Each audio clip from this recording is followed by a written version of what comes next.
Good morning.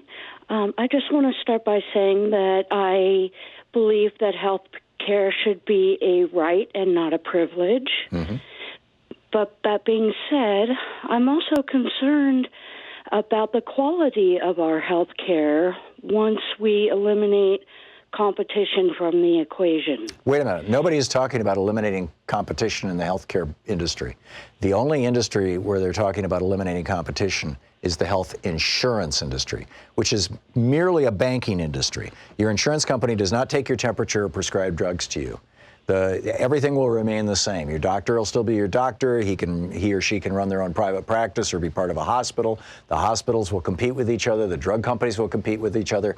What's going to happen is instead of having 7 or 8 major and a whole bunch of minor companies taking your money, skimming profit off the top, paying their chief executives as much as $1 billion like United Healthcare did, and then paying your bills, your money is going to go to the government, and the government will pay your bills, which is how it works in Canada. It's how it works in most European countries.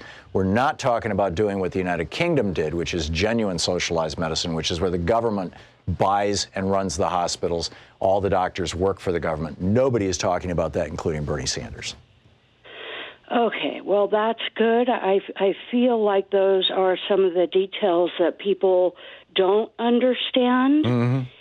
And that's where some of the hesitance comes in. I think you're absolutely right. And what we're really talking about is getting the bankers out of healthcare. You know, it's very straightforward. There is a hospital, and I'm forgive me for not remembering the names of these hospitals. I did this story on this show a year or two ago, and it was just a shocking story. There's a hospital in New York, as I recall, it's like Albert Einstein Hospital or something, and there's an almost identical sized hospital in Toronto, Canada.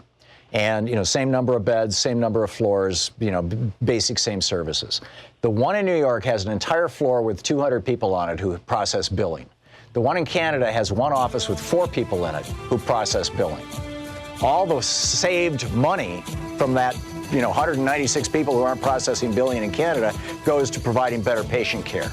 That's what we'll get when you get the health insurance companies out of the business.